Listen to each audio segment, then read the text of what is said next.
여러분 안녕하십니까. 오늘이 2025년 3월 30일 오전 9시 30분을 가리키고 있습니다. 이제 이번에는 여기를 할 차례죠. 미국 합동참모본부의 한국에 대한 전략적 평가. 미합동전략분석위원회는 보고서에서 미국의 국가안보의 중요한 지역을 주변 지역과 핵심 지역으로 분류하고 그 중요도에 따라 우선순위를 정한 후 여기에 맞춰 대외 원조를 실시할 것을 권유하였다. 이에 따라 한국은 주변 지역으로 분류되었고 미국의 우선 지원 순위에서는 18개국 중 5위, 안보 우선 순위에서는 16개국 중 15위였으며 이상 두 가지를 종합한 우선 순위에서는 16개국 중 13위를 차지하였다. 미국의 안보 정책에서는 말이죠.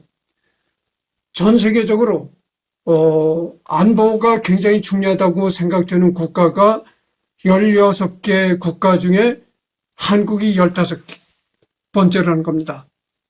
그러니까 그때 당시 6.25가 일어날 때 당시 얼마나 미국이 한국의 안보가 중요치 않다. 한국은 별로 중요한 존재가 아니다라는 걸 생각했던 것이죠. 그러니까 이 미국의 인식이 참 잘못된 인식이죠.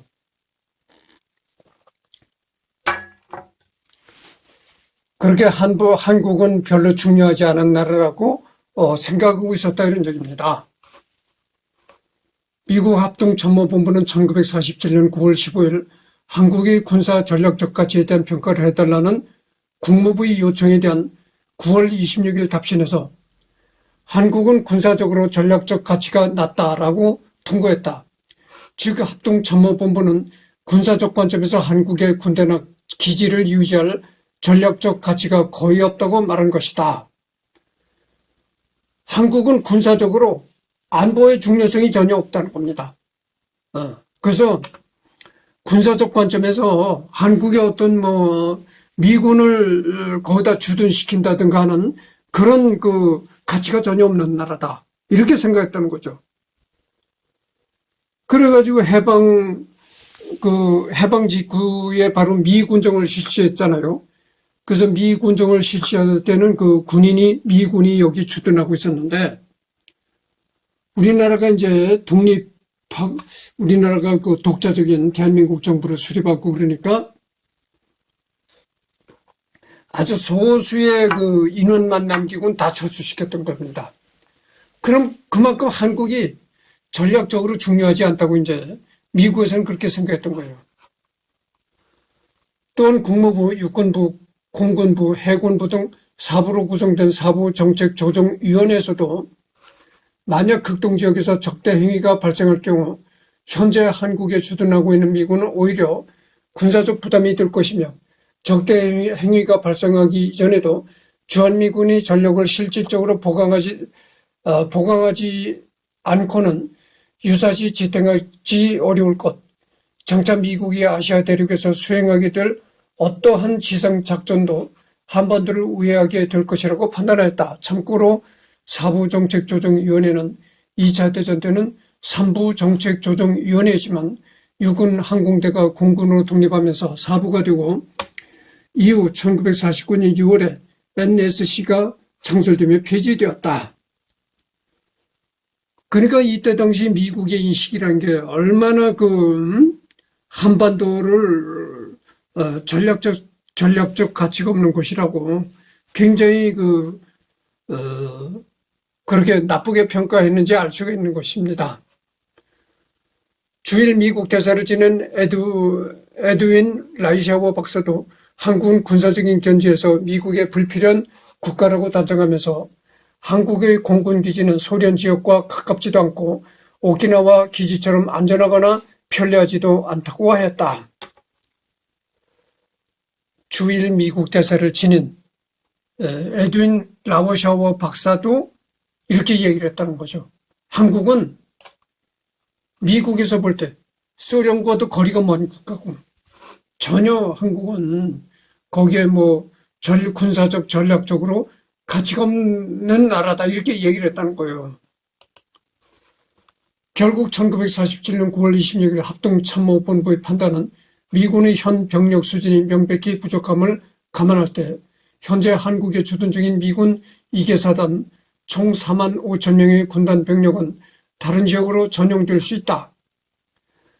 한국에서 이만큼의 병력을 철수시켜도 그 결과는 소련이 남한과 일본 본토를 공격할 수 있는 대병력을 집결시키지 않는 한 미 극동군의 군사 태세를 손상시킨다고 생각할 수 없다고 하였다. 참 이때 그러고 보니까 미국의 인식이 참 이러니 미국이 이렇게 한국을 별 가치가 없는 나라라고 인식을 하고 있으니까 그 애치슨이라는 미 국무장관도 미국의 방어선에서 한국을 제외시킨다고 이런 그 망언을 하게 된 것입니다. 그래서 이 전쟁이 일어났던 것이죠. 애초부터 미국이 한국은 우리가 확고하게 지켜야 할 나라라고 애초부터 이렇게 공표하고 나왔더라면 6.25 전쟁은 일어나지 않았을 것이다 이렇게 생각합니다. 그래가지고 김일성이가 오판을 해서 6.25를 일으켰던 거예요. 한편 이때 미군 극동사령관은 더글라스 맥아더 원수였다. 맥아더는 사부정책조정위원회의 육군 참모총장 아이젠하워 원수마저 부관으로 9년간 굴렸을 정도로 탄탄한 경력을 자랑하는 장성이었다.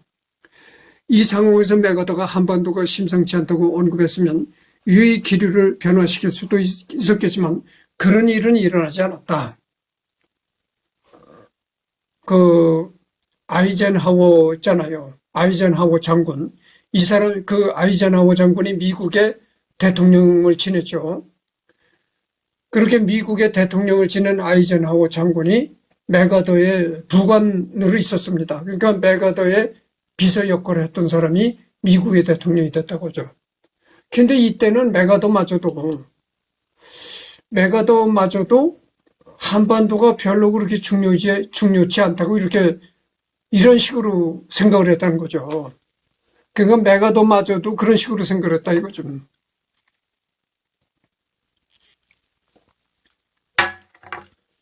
여순사건 플러스 이승만 대통령 주특기인 미국의 징진, 이범석 국방장관의 요청으로 한국 국회에서 미군 주둔 결의안 채택 크리 3단 콤보라는 한국 상황을 고려하여 미국 국무부가 1949년 1월 25일 주한미군이 철수 완료 시한을 견지해 줄 것을 정식으로 요청하자 합참에서는 맥아더에게 의견을 구했는데 이에 맥아더는 한국군이 공산주의자들이 도발하는 국내 소요와 전면적인 침략에 대처할 정도의 수준까지 장비 및 훈련 면에서는 아직 능력을 갖추지 못했다고 평가한 후 한국에 있는 잔류 미군을 1949년 5월 10일까지 완전히 철수할 것을 합참에 건의해야 했다.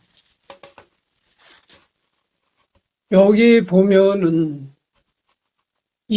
여순사건 이승만 대통령 주특기인 미국의 징징, 이게 참 웃기는 얘기인데 이승만 대통령이 그렇게 미국에 징징대고 떼를 쓰는 것이 이승만 대통령의 주특기였다 이런 얘기죠. 이런 표현이 이 나무위키를 작성한 그 작성자가 좌파적인 성향을 가지고 있는 사람이 이런 나무위키를 작성했나 봐요. 우파 성향을 가지고 있는 사람이 이런 얘기를 안 합니다. 그런데 좌파 성향을 가지고 있는 사람들이 이걸 작성한 것 같아요. 이승만은 언제나 징징댔다 이거야. 미국한테 징징대고 떼를 쓰는 것이 이승만의 특기였다. 그럴 수도 없죠. 그럴 수밖에 없죠. 아무것도 없는데 미국에 빌붙어서 징징대고 떼를 쓰고 할 수밖에 더 있겠어요. 그거에는 아무것도 한국 자체적으로 할 수 있는 게 없어요. 오로지 미국한테 떼를 쓰고 징징거리고 그것뿐이 없는 거, 미국한테 보채는 거 그것뿐이 없는 거야. 그러니까 이때 대한민국이라는 존재가 얼마나 불쌍한 존재였는가 알 수 있는 것이죠. 이에 최종 결정된 애치슨 국무장관의 1950년 1월 10일 전국 기자클럽 연설이 있었다. 대충 알루시안 열도, 일본 오키나와 필리핀까지 미국 거예요. 그러니까 기자회견이 있었는데 1950년 1월 10일 애치슨 미국 장관의 기자회견이 있었는데 그 기자회견에서 애치슨이가 뭐라고 했냐면은 알루시안 열도에서 일본 오키나와 필리핀까지는 우리가 지켜줄 의무가 있다. 그러니까 알루시안 열도와 일본 오키나와 필리핀까지라고 하니까 뭐겠어요? 일본과 필리핀은 우리가 지켜줄 의무가 있지만은 대한민국은 우리가 지켜줄 의무가 없는 나라다. 이런 식으로 얘기를 한 거예요. 아니, 미 국무장관이라는 작자가 기자회견에서 이런 얘기를 하고 나오니까 김일성이가 상황을 오판할 수밖에 없었다 이거죠. 김일성이가 전쟁을 일으키는 건 너무 당연한 겁니다. 아니, 대한민국은 아무것도 없지. 아무것도 없는데 북한은 그때 소련으로부터 엄청난 무기를 지원받아서 엄청난 무기를 가지고 있었다고 하죠. 소련의 최신형 그 탱크도 지원받아서 탱크만 해도 엄청났고 그런데다가 일본이 통치할 때 북한 지역에다 대부분 이 군수산업 시설을 북한에다 건설했습니다. 일본이. 남한은 전혀 어떤 군수산업이 전혀 없었습니다. 그러니까 어떻게 되겠어요?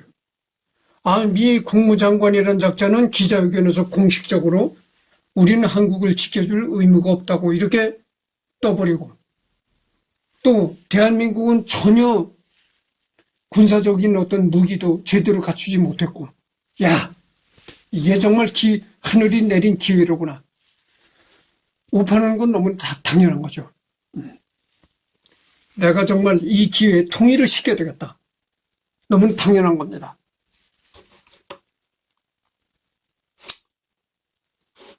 한국 입장에서는 충격적인 선언이며 김일성의 징징거림에 대한 스탈린의 한국전쟁 승인의 결정적인 계기라 고등학교 국사책에도 상세히 나와 있다. 자세한 내용은 애치슨 라인 참조 이렇게 나와 있습니다. 미국의 참전론의 잠깐만요.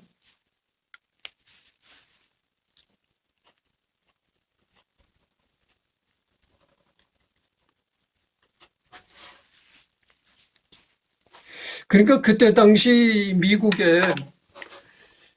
정부의 그 요직을 맡고 있는 사람들의 그 인식이 이랬다는 거죠. 한국은 전혀 우리가 지켜줄 가치가 없다. 이런 인식을 전부 갖고 있었다 이런 얘기입니다. 미국의 참전론의 대통령이 메가더 원수에게 전화를 걸었어요. 메가더 원수가 깨면 이렇게 전하시오. 당신네들이 빨리 우리를 도와주지 않으면 여기 한국에 있는 미국인 2,500명을 우리가 다 죽이겠소. 민복기. 이 민복기라는 사람이 당시 그 경무대 비서를 지냈다는 겁니다. 그러니까 지금으로 말을 하면 그 대통령실 대통령실 그 비서라고 봐야 되겠죠. 이 민복기라는 사람은 박 대통령 통치할 때도 상당히 정부의 중요한 그런 직책을 맡았던 사람이에요. 근데 이승만 대통령 때는 당시 그 경무대 비서를 지냈다 이런 얘기죠. 그러니까 유교가 터졌다는 이 유교가 북한이 대대적으로 이 전면전을 일으켰다는 보고를 이승만이가 이제 받고 나서 메가더한테 전화를 걸은 겁니다. 메가더가 그때 전화를 거니까 메가더 부관, 그러니까 사위로 말하면 비서죠. 메가더 비서가 전화를 받는 겁니다. 지금 곤히 주무십니다. 그때 새벽이니까 새벽에 전화를 했으니까 그때 메가더가 어디 있었냐면 일본 극동군 사령부에 있었죠. 그러니까 메가더는 일본에 있을 때입니다. 그래서 이승만이가 전화를 하니까 그 비서가 받는데 장군님이 지금 곤히 주무셔서 깨울 수가 없다. 빨리 깨워라. 그러면서 한 얘기가 뭐냐면은 메가더한테 이렇게 전하시오. 당신네들이 빨리 우리를 도와주지 않으면 한국에 있는 미국인 2,500명을 우리가 다 죽였어. 미군이 아니고 민간인 미국인들이 2,500명이 이 대한민국에 있는데 그 사람들을 우리가 다 죽였다 이거야. 당신네들이 도와주지 않으면 우리가 미국인들을 다 죽였다. 이렇게 정말 이승만이가 메가더에게 이렇게 공갈을 쳐대는 겁니다. 공갈 협박을 하는 겁니다. 이게 정말 다급한 공갈이죠. 손이 막 불불 이승만이가 손이 막 불불 떨리면서 이 전화를 수화기를 들고 하는 얘기가 당신네들 우리를 빨리 도와주지 않으면 우리는 지금 한국 땅에 있는 미국인이 2,500명을 우리가 죽여버리겠다. 이렇게 얘기한 거예요. 운명의 1950년 6월 25일 국군 장성들은 휴일을 앞시고 장교 구락부에서 술 먹고 자빠져 자고 있었고 병사들도 북한의 군사훈련이라는 명분으로 경계선 근처에서 도발을 대비로 비상근무를 하다가 비상이 풀리고 오래 부대에 묶어둔 만큼 병사 대부분을 위로성 휴가 및 외박시켰다. 한국과 미국의 주요 인사들 역시 휴가를 즐기거나 놀고 있었다. 이때 미국도 전번에 바로 전에 내가 얘기했잖아요. 미국은 미국이 지켜줄 가치가 없는 나라다. 이렇게 생각하고 있었고. 근데 미국은 둘째 문제고 당사자인 한국군도 이렇게 나태해 있었다 이거야. 나사가 풀려 있었다 이겁니다. 경각심이 없었다. 북한에 대한 경계심과 경각심이 없었다 이거죠. 나태하고 흐트러지고 야 이게 이제 휴가나 받고 놀자 이런 식이 돼버렸다 이겁니다. 그래서 장교들은 장교 구락부에서 술 먹고 자빠져 자고 있었고 병사들은 다 휴가를 받아가지고 고향으로 떠났다. 근데 여러분들 이때 이승만 정권 때 초대 육군 참모총장을 지냈던 사람이 최병덕이라는 사람이 있습니다. 최병덕이라는 사람이 얼마나 몸이 비대는 줄 아십니까? 거의 이랬어요. 그러니까 나같이 이렇게 갈빗이 호리호리한 사람은 두세 명 정도 합해야 최병덕이 몸이 된다니까. 지금 김정은이가 뭐 140kg인가 그렇게 나간다고 하잖아요. 최병덕이가 그랬다니까. 최병덕이가 지금 북한의 김정은이처럼 그랬었다, 몸이. 근데 이 최병덕이 어떤 사람이었었냐면은 일본 육사를 졸업한 사람입니다. 그 일본 육사를 졸업한 사람인데 일본 육사를 졸업하고 나서 하여튼 군에 이렇게 군생활을 한 사람이에요. 근데 그래가지고 유교가 끝나고 나서 이 우리 군 수뇌부에 스파이가 있었지 않았겠는가 자체 조사를 벌였던 겁니다. 유교가 끝난 후에. 그게 뭐냐면은 이상하잖아요. 아무리 생각해봐도. 아니 왜 북한이 유교를 일으킬 그때 당시에 전군의 그 비상을 해제시키고 사병들을 다 휴가를 보냈느냐. 이상하잖아요. 틀림없이 우리 군 수뇌부에 스파이가 있을 수 있다. 해가지고 최병덕이도 의심을 받았나 봐요. 그래서 우리 군 수뇌부에 자체적으로 조사를 했다는 겁니다. 유교가 일어날 당시에 우리 군 수뇌부에 이북 스파이가 있었지 않았겠는가. 자체 조사를 했는데 조사를 해본 결과 최병덕 육군 참모총장은 스파이가 아니었다. 이렇게 결론이 났다는 겁니다.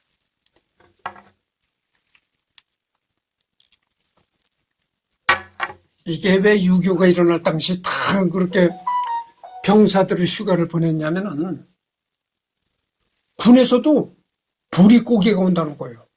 이 군량미가 딱 떨어질 때가 있는데 이 여름, 그러니까 늦여름에서 그러니까 늦봄에서 초여름 사이가 되면은 군량미가 딱 떨어진다는 거예요.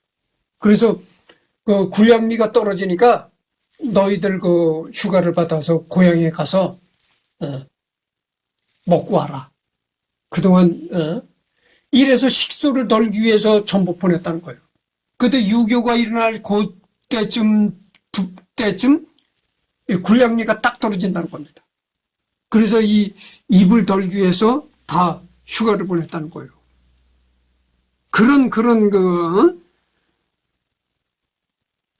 그래서 휴가를 보낸 것이지, 어떤 스파이가 돼서, 최병덕이가 스파이가 돼서 그랬던 것이 아니라는 겁니다. 그러니까 그때 당시 대한민국이라는 게 얼마나 참 가난하고 엉망입니까? 이 국방을 지키는 군인들의 군량미가 떨어진다니까. 그리고 6.25가 일어날 때쯤 그 비상 해제를 시킨 것도 그래요. 비상이라는 것은 진짜 말 그대로 비상인 겁니다. 아주 상태가 비상일 때, 위급한 비상일 때 잠깐 비상을 거는 것이지. 그렇잖아요. 여러분들 비상을 1년 365일 비상체제를 유지할 수는 없는 거잖아요. 비상령을 내렸다면 뭐 단 일주일이라든가 2주일 정도 비상을 걸었다가 풀어야 되는 것입니다. 그렇잖아요. 여러분들 1년 365일 비상을 걸고 있을 겁니까? 말도 안 되는 얘기죠. 그러니까 이 유교가 일어날 때 비상을 해체하는 것도 그랬다는 겁니다. 계속 비상을 걸었다 풀었다 하다가 비상을 해체시킬 때 그때 내밀었다는 거예요. 그래서 그렇지 우리 군 수뇌부에 북한의 간첩이 있어서 그랬던 건 아니다. 이렇게 그 결론이 났다는 겁니다. 그래서 한때는 이 최병덕 육군참모총장이 북한의 스파이가 아니겠는가 그런 오해도 받았었거든요. 그런데 자체적으로 군이 조사를 해본 바에 의하면 최병덕이는 스파이가 아니다. 이렇게 결론이 내려졌다는 겁니다. 그러니까 뭐 최병덕이는 스파이가 아니죠. 최병덕이는 6.25 전쟁 때 죽었습니다. 6.25 전쟁하다가 죽었어요. 그러니까 육군 참모총장이라면은 대한민국의 최고위 장성이잖아요. 최고위 장성이 6.25 때 죽었습니다.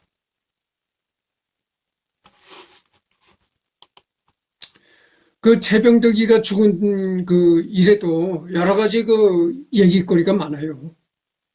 별넷을 다룬 그 장군이 전장에서 딱 그 자기 자신을 노출시키고 나오더라는 거예요. 그래서 아마도 최병덕이가 뭐 하여튼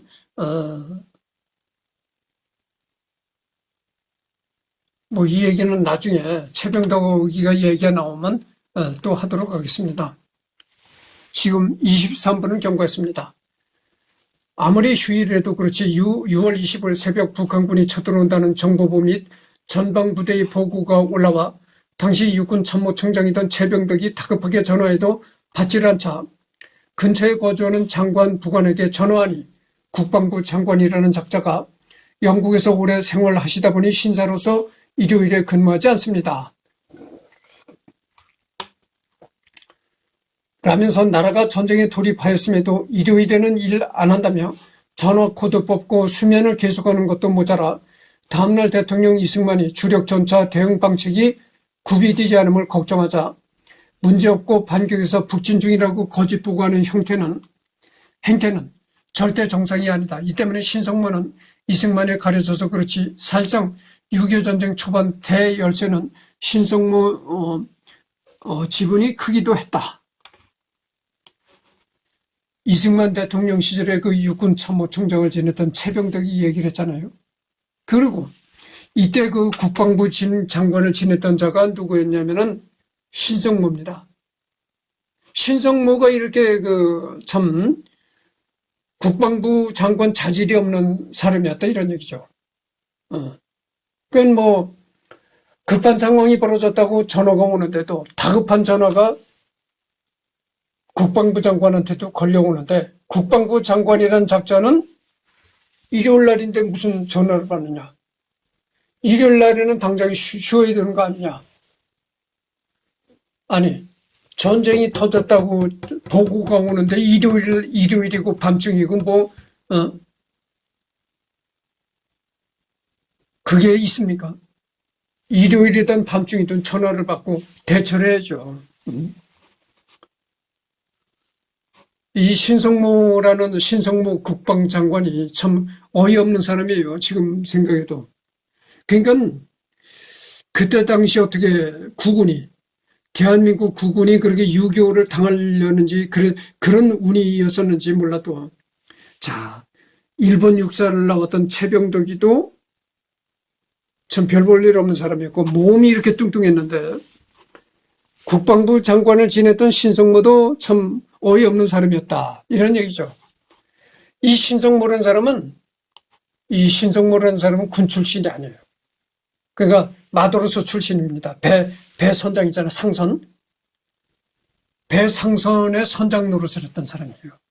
그런 사람을 이 국방부 장관으로 이승만이가 임명을 했던 겁니다. 그거 어쨌든 이승만이도 책임도 크다 이거죠. 이승만이도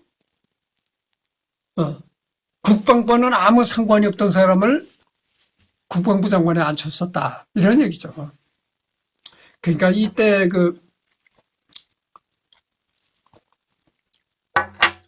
이때 상황을 보면은 정말 내가 전번 시간에도 얘기를 했지만 김일성이가 통일하지 않은 것을, 김일성이가 통일하지 못한 게 정말 하나님이 도운 거라니까.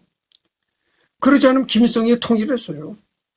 지금도 한반도를 전부 김일성이가 통치하면서 김씨 일가들이 대대손손 호의호식하고 신처럼 대우받으면서 살고 있는 거예요. 응?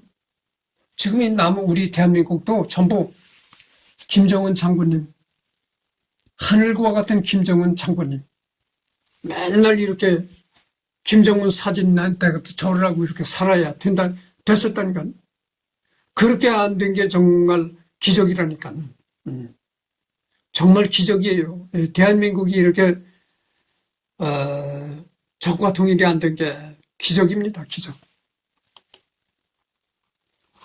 아무튼 공식적으로 미국의 보고가 들어간 것은 주한 미국 대사 존 무처가 전쟁 발발 7시간 26분 만에 미 국무부에 전문을 보낸 것이고, 실질적으로는 UP통신의 서울 주재 특파원 잭 제임스 기자의 일부, 워싱턴 본사 도널드 곤잘레스의 전쟁 사실 여부 확인 요청, 국무부 극동과 공보관 브래들리 커너스, 그날 워싱턴에 남아있던 국무부 최고 책임자 러스크 차관보 루트로 최초 첩보를 받았다. 아무튼 이게 공식 6.25가 일어나서 공식적으로 한국의 전쟁이 터졌다고 공식적으로 전달이 된 것은 주한 미국 대사를 지냈던 존 무초라는 사람이 전쟁이 터진 후에 7시간 26분 만에 미국에 정식적으로 보고를 했다, 이런 얘기입니다. 러스크 차관보는 당시 파티에 참석하고 있었고 페이스 육군 장관도 함께 있었다. 에치슨 국무장관은 주말을 맞이하여 메릴랜드의 개인 농장에서 휴식 중, 존슨 국방장관 합참의장은 버지니아주 노포크에서 열린 민간 행사 참석 중, 트루먼 대통령은 미주리주의 개인 저택에서 휴식 중, 즉 주요 지휘 라인이 죄다 부재 중이었다. 이것은 미국은 북한의 침입을 전혀 예측하지 못했다는 증거다.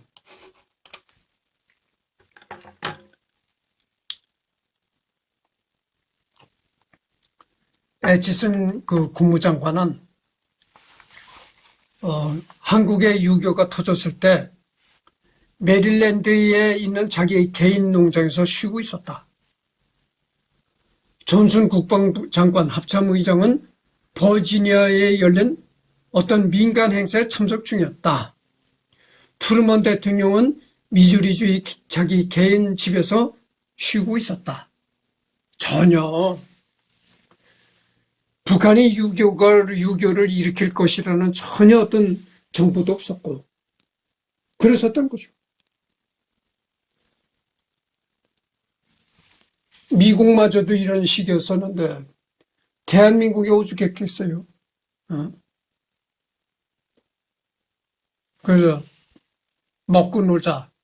이때 유교가 일어날 당시에 모든 군의 장교들이 클럽에서 술 먹고 그러다가 새벽에 깊은 잠에 빠져서 세상 모르고 자고 있었다. 전혀. 근데 유교가 일어나기 전에 김종필 있잖아요. 김종필. 박정희 조카 사이 김종필. 김종필이가 정보국에서 소위로 근무하고 있을 때였다는 겁니다. 유교가 일어날 당시. 그래서 육군 정보국에서 그 초급 장교들이 여러 번 국방부에 정보를 올렸다는 거예요. 전쟁이 날 가능성이 상당히 많다. 이런 여러 가지 정보를 올렸는데도 국방부에서 그게 다 무시가 됐다는 거예요. 국방부 이렇게 육군사령부 이런 데서 다 그 정보를 다 싹 무시해버렸다 이런 얘기입니다. 그러면 왜 그런 정보가 계속 올라오는데도 싹 무시했는가? 그래서 우리 육군 수뇌부에 간첩이 있지 않겠는가? 그래서 그렇게 의심을 했던 거예요. 그런데 최병덕이 얘기도 했지만은 최병덕인들 뭐 뾰족한 수가 있겠어요? 그렇잖아요. 아무리 전쟁이 곧 일어난다. 일어날 가능성이 있다. 아무리 밑에서 정보가 올라온다고 해도 최병덕이 별볼이 뭐 뾰족한 수가 있습니까? 아니 무기가 전혀 없고 무기를 사올라니 돈이 없잖아요. 응? 돈을 어디서 흙 퍼오도 돈을 만듭니까?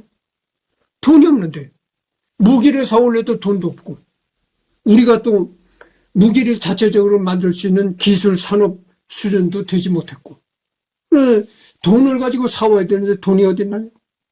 먹고 살기도 굶어 죽지 않아도 다행일 정도인데 그러니까 아무리 그런 보고가 올라와도 최병덕인들 뾰족한 수가 없다 이거예요. 그래서 아마 그래서 그런 정보를 무시했던 것이 아닌가 이런 생각이 듭니다. 그렇잖아요 여러분들.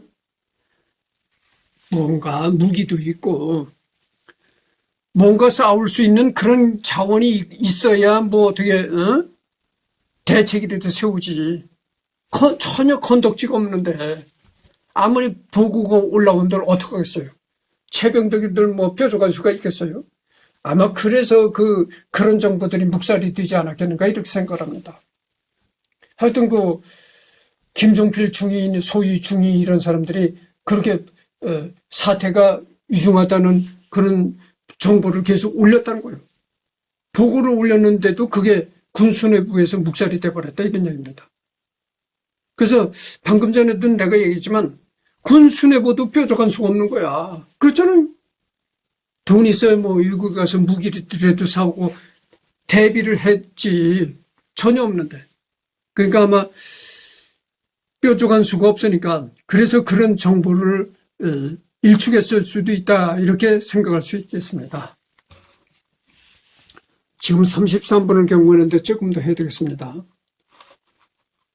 그러나 북한과 소련이 미국이 논의하는 사이 한반도를 집어삼킨다는 예상과는 다르게 미국의 대응은 매우 신속하였다. UP통신의 확인 요청을 받고 국무부로 복귀한 러스크 차관보와 페이스 육군장관은 6월 24일 22시 30분에 6월 24일 22시 30분에 북한이 지금까지 취한 공격의 성격과 수법을 볼 때 그것은 대한민국에 대한 전면적인 공격 행위라는 전문을 애치순 국무장관에게 전화상으로 보고하고 이 문제를 유엔 안전보장 이사회의 긴급 회의를 소집하여 상정하겠다고 말했다. 이 대한민국 문제를 빨리 유엔 안전보장 이사회를 열어가지고 유엔의 그 회의를 열어가지고 대처하겠다.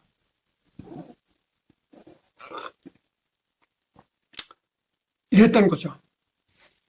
보고를 받아 진승 국무장관은 미주리주 인디펜던스의 개인 저택에서 휴식을 취하던 해리스 S. 트루먼 대통령에게 대통령님, 중대한 소식입니다. 북한군이 남한을 침략하였습니다. 라고 보고했다. 보고를 받은 트루먼 대통령은 워싱턴 DC로 돌아가는 비행기에서 북한의 공격은 제2차 세계대전을 유발했던 독일, 이탈리아, 일본의 침략과 그 성격이 유사하다고 생각했다. 그래서 이제 자기 미주리 주에 있는 자기 개인 집에서 휴식을 취하고 있던 트루먼 대통령이 애치슨 국무장관한테 이제 한국에서 전쟁이 벌어졌다, 이런 그 보고를 받고 급히 이제 워싱턴으로 향하는 비행기로 워싱턴을 향하고 있었다, 이런 얘기죠. 알다시피 미, 영프와 소련은 독일이 라인란트 점령, 오스트리아 병합, 최고 병합까지 착착 진행하는 동안 손가락만 빨고 있었다. 또한 일본이 조선, 만주, 중국 본토까지 침략하는 동안에도 역시 구경만 했다. 그리고 그 결과는 수천만이 사망한 제2차 세계대전이었다.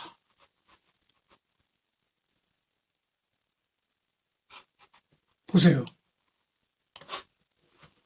미국과 영국, 프랑스는 소련과 독일이 라인란트를 점령하고 오스트리아를 병합하고 체코 병합까지 이렇게 침략 행위를 일삼는데도 손가락만 빨고 구경만 하고 있었다. 그 대가가 어떻게 됐느냐.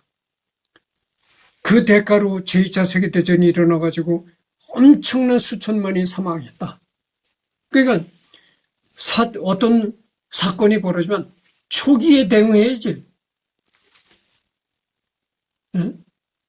나중에 일이 커진다면은 이게 대응하기도 어렵고 엄청난 인명이 죽어나간다, 이런 얘기죠.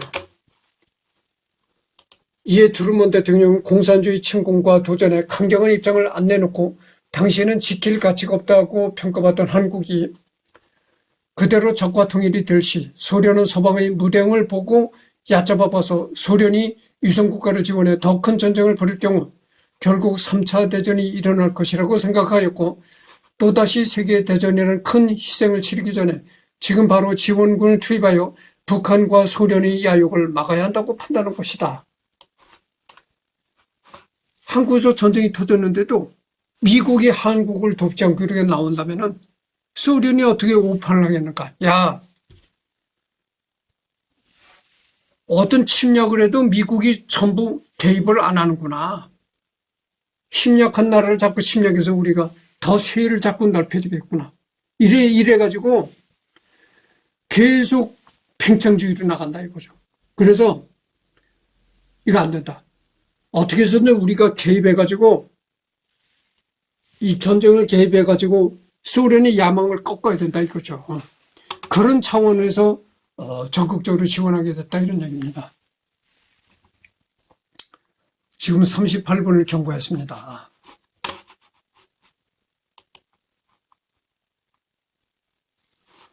여기에는 시기적인 행운도 매우 컸다.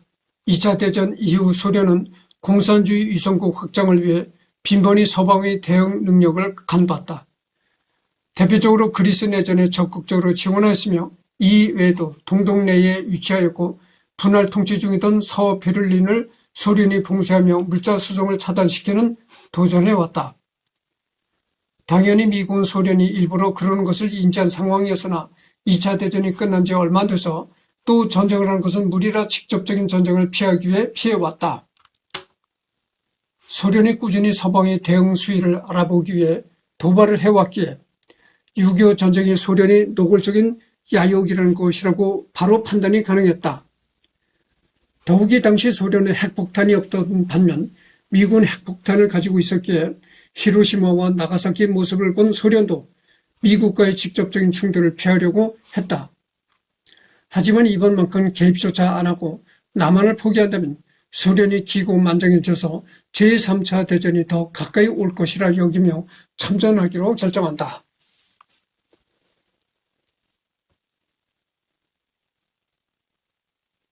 네. 이제 39분이니까 뭐 40분입니다. 여기까지 끝내고 다음 시간에 이제 여기를 하도록 하겠습니다.